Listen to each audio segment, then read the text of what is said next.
I am आशीष शाह। हम ये wealth multiplier series में आगे बात करते हैं कि म्यूचुअल फंड, स्टॉक मार्केट और एसआईपी और उसकी बात करेंगे। तो क्वेश्चन था कि म्यूचुअल फंड क्या है और कौन सा म्यूचुअल फंड इन्वेस्ट करना चाहिए और कौन से म्यूचुअल फंड में ज़्यादा इन्वेस्ट कर सकते हैं और क्यों करना चाहिए। अब म्यूचुअल फंड क्या है? बहुत सारे लोग इकट्ठा होके अपना पैसा एक पूल बना के फंड मैनेजर को देते हैं। अब ये फंड मैनेजर कौन है? फंड मैनेजर एक एक्सपर्टाइज पर्सन है जिसके पास नॉलेज है कौन सी कंपनी में पैसा इन्वेस्ट करना चाहिए, क्योंकि वो 24 घंटे उसी के बारे में सोचते हैं।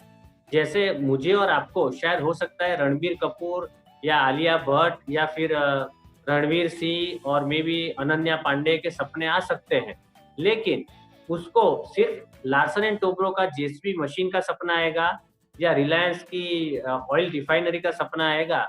तो फंड मैनेजर क्या कर रहा है? वो पूरा रिसर्च करके इन्वेस्टरों का जो पैसा इकट्ठा किया है, हमने उनको दिया है, वो मार्केट में कौन से स्क्रिप्ट में इन्वेस्ट करना है, वो सारा डिसीजन वो ले रहा है। तो म्यूचुअल फंड का मतलब है कि जैसे स्टॉक मार्केट की बात करते हैं या रियल एस्टेट की बात करते हैं, तो रियल एस्टेट में एक आपको छोटी सी दुकान या फ्लैट या घर या जमीन लेनी है तो कम से कम 10, 15, 25 लाख से लेके 5-10 करोड़ तक आपको इन्वेस्टमेंट करना पड़ेगा।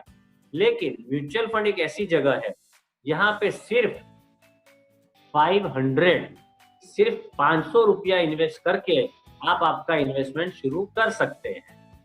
तो हम किसको पैसे देते हैं? हम पैसे देते हैं फंड मैनेजर को। फंड मैनेजर अपने दिमाग लगा के, अपना रिसर्च करके, कंपनी के बारे में पूरा मीटिंग करके, फंडामेंटल रिसर्च करके डिसीजन लेगा इस कंपनी में इन्वेस्टमेंट करना चाहिए या नहीं करना चाहिए।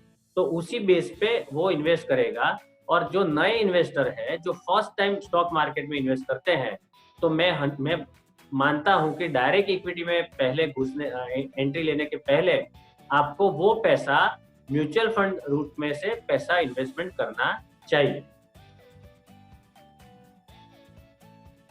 जैसे कि क्वेश्चन है कि कौन से टाइप के म्यूचुअल फंड है और कौन से म्यूचुअल फंड में इन्वेस्टमेंट करना चाहिए।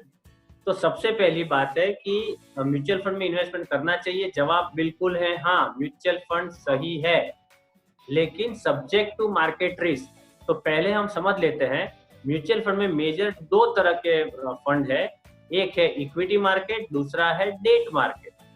डेट मार्केट में जो फंड मैनेजर है वो कहाँ पे इन्वेस्ट करेगा? अलग अलग कंपनियों के डेट सेगमेंट में इन्वेस्ट करेगा, डेट मार्केट में इन्वेस्टमेंट करेगा, डिबेंचर में, बॉन्ड में इन्वेस्टमेंट करेगा। अब इक्विटी मार्केट का जो सेगमेंट है उसमें कौन से फंड में वो इन्वेस्ट करेगा? जैसे मैंने आपको बताया, करीबन बीएससी पे 5000 कंपनी 5400 कंपनीज लिस्टेड है और एनएससी पे करीबन 1850 कंपनी लिस्टेड है। तो उसमें से अच्छी अच्छी कंपनी चुन के अपना दिमाग लगा के रिसर्च करके वो उसमें इन्वेस्टमेंट करेगा। अब तीसरी टाइप का है, दैट इज अ बैलेंस, यानी कि कुछ पोर्शन इक्विटी का है और कुछ पोर्शन डेट का है। दोनों को मिला के डेट मार्केट में इन्वेस्टमेंट करेंगे। तो डेट मार्केट के जो म्यूचुअल फंड है उसमें से कुछ इन्वेस्टमेंट करके, इक्विटी मार्केट में से कुछ इन्वेस्टमेंट करके, इकट्ठा करके, यानी दोनों को बैलेंस करके एक नया फंड है जिसको बैलेंस फंड या हाइब्रिड फंड भी कह सकते हैं। अब एक और तरीके की मैं बात करना चाहूंगा। जैसे फिल्म इंडस्ट्री की बात करते हैं तो अमिताभ बच्चन है, सबसे ऊपर है, रणवीर सिंह है, अभी हमने जो बात की, उसके बाद रणबीर कपूर है। उसके बाद धीरे धीरे होके टाइगर श्रॉफ से लेके धीरे धीरे नीचे आते हैं तो अलग अलग टाइप के हीरो हीरोइन है ग्रेड के वाइज। उसी तरह इक्विटी मार्केट में लार्ज कैप, मिड कैप और स्मॉल कैप, वो क्या है?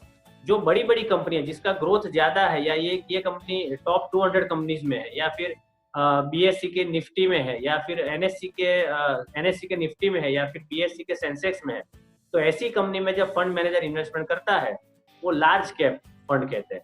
नॉर्मली मार्केट कैपिटलाइजेशन का मतलब है शेयर का प्राइस और शेयर की संख्या, दोनों को हम मल्टीप्लाई करेंगे तो इसका जो आंसर आएगा वो मार्केट कैप कहलाएगा। जैसे रिलायंस की अगर बात करें तो रिलायंस का मार्केट कैप अभी करीबन 10 लाख करोड़ के आसपास है। कोई छोटी कंपनी है तो उसका मार्केट कैप करीबन 50 लाख रुपया हो सकता है। तो लार्ज कैप का मतलब आपको समझ में आ गया। अब मिड कैप यानी लार्ज कैप से छोटी कंपनियां हैं, जो सेकंड स्टेज या बी ग्रेड की कंपनियां हैं, जो ज्यादा ग्रोथ नहीं कर रही है या ज्यादा उसमें डिविडेंड नहीं मिल रहा है या रिटर्न नहीं मिल रहा है या प्रॉफिट नहीं हो रही कंपनी के ऑर्गेनाइजेशन में, कंपनी का जो मेन काम है उसमें, उस कंपनियों को मिड कैप कहेंगे। उसका share price into number of shares, तो दोनों को हम मल्टीप्लाई करेंगे तो जो अमाउंट आएगी उसको हम मिड कैप शेयर्स कहेंगे। और तीसरे टाइप के जो शेयर्स है जिसको पेनी स्टॉक्स कहते हैं। पेनी स्टॉक्स का मतलब है जिसको स्मॉल कैप शेयर्स कहते हैं। स्मॉल कैप शेयर का मतलब है कि जैसे कार्ल्स रिफाइनरी है तो उसका 5 पैसा प्राइस है, लेकिन उसका 10 लाख शेयर मार्केट में अवेलेबल है, तो 10 लाख इंटू 5 पैसा, तो मार्केट कैप बहुत कम आ गया। उसी तरह से जो जिसका शेयर प्राइस कम है और जिसकी इक्विटी के साथ मिला के 500 करोड़ से नीचे जिसका 500 या 200 करोड़ से नीचे जिसका टोटल मार्केट कैप हो जाता है, ऐसी कंपनियों को हम स्मॉल कैप कहेंगे। शुरुआत के इन्वेस्टर को, यानी जो फर्स्ट टाइम इन्वेस्टमेंट कर रहे हैं, उन लोगों को ये ध्यान रखना है कि उनको ज्यादातर केस में बैलेंस फंड में इन्वेस्टमेंट करना है और ग्रोथ फंड में इन्वेस्टमेंट करना चाहिए। अब आपका क्वेश्चन वैलिड है कि म्यूचुअल फंड कितना रिटर्न दे रहा है। अब अभी का टाइम अलग है, कोविड-19 के बाद टाइम चेंज हो गया है, लेकिन अभी हम कह सकते हैं इतनी सारी वॉलेटिलिटी चल रही है मार्केट में, फिर भी म्यूचुअल फंड अच्छा काम कर रहे हैं। जो फंड मैनेजर है, जो स्पेसिफिक रिसर्च करके, उनके पास पूरी रिसर्च की टीम होती है, वो टीम डिसाइड करती है, फंडामेंटल रिसर्च करती है, प्रमोटर के साथ मीटिंग करती है, मार्केट में आउटलुक लेती है, इंडस्ट्री का ग्रोथ देखती है, और उसके बाद वो डिसीजन लेते हैं कि कौन से शेयर में इन्वेस्टमेंट करना चाहिए। तो नॉर्मली हम कह सकते हैं कि अगर जैसा मैंने आपको बताया कि इक्विटी मार्केट है, तो आप करीबन 3 से 6 साल के लिए अगर आप इन्वेस्टमेंट करते हो तो बैलेंस फंड और ग्रोथ फंड में अप्रोक्सीमेटली 13% से लेके करीबन 20% तक रिटर्न मिल सकता है। और जो नए इन्वेस्टर है उनको म्यूचुअल फंड के रूट थ्रू एंट्री मार्केट में लेनी चाहिए। और अगर पेसिमिस्टिक बात करें, अगर डेट फंड की बात करें, तो डेट फंड में अभी इन करंट सिचुएशन करीबन 6 to 9% के बीच में रिटर्न मिल रहा है। और जो बैलेंस फंड है, जिसमें कुछ पोर्शन इक्विटी है और कुछ पोर्शन डेट है, दोनों को मिला के जो हाइब्रिड फंड है, उसकी अगर मैं बात करूंगा तो उसमें करीबन 9% से लेके 13% रिटर्न तक अभी मिल रहा है। लेकिन इसका होराइजन आपको थोड़ा सा लंबा रखना पड़ेगा।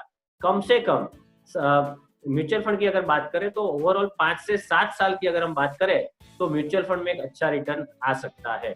और जैसा मैंने आपको बताया, ग्रोथ फंड में आपको इन्वेस्टमेंट करना चाहिए और मल्टी कैप में भी इन्वेस्टमेंट कर सकते हो, लेकिन सबसे जरूरी है लार्ज कैप में और ग्रोथ फंड में आपको इन्वेस्टमेंट करना चाहिए। क्वेश्चन है कि म्यूचुअल फंड और एसआईपी में क्या अंतर है, या दोनों एक साथ एग्जिस्ट कर सकते हैं? जवाब है 100% कर सकते हैं, क्योंकि जैसे एक बैंक है उसमें सेविंग अकाउंट है और फिक्स एफडी है, फिक्स डिपॉजिट है, तो दोनों एक साथ एग्जिस्ट कर सकते हैं, बिल्कुल कर सकते हैं। अब जैसे बैंक में एक सेविंग अकाउंट होता है, उसमें आप लमसम पैसा डाल सकते हो, यानी कि 1 लाख रुपया भी आप डाल सकते हो। दूसरा, आप हर महीने 2-2 हजार करके रिकरिंग डिपॉजिट जिसको कहते हैं, उसी तरह डाल सकते हो। वैसा ही म्यूचुअल फंड में है, एक आप लमसम इन्वेस्टमेंट कर सकते हो, यानी एक ही बार आप इन्वेस्टमेंट करते हो और आराम से बैठ जाते हो। दूसरा है जैसे किस्तों में इन्वेस्टमेंट करते हो, जिसको ईएमआई कहते हैं। नॉर्मली हम हाउसिंग लोन लेते हैं, कार लेते हैं, कुछ लोन लेते हैं, उसमें ईएमआई होता है। उसी तरह हम म्यूचुअल फंड में कैसे इन्वेस्टमेंट करते हैं, एसआईपी की तरह से। एसआईपी का फुल फॉर्म है सिस्टमैटिक इन्वेस्टमेंट प्लान। तो उसमें आप हर महीने फिक्स अमाउंट आप इन्वेस्टमेंट करते जा रहे हो। तो उसी तरह SIP is a part of investment in mutual fund. तो म्यूचुअल फंड एक बड़ा कंसेप्ट है, उसमें बूंद बूंद से जैसे सागर बनता है, उसी तरह कुछ छोटे छोटे इन्वेस्टमेंट करके आपके पास एक बड़ा सा पोर्टफोलियो बन जाता है।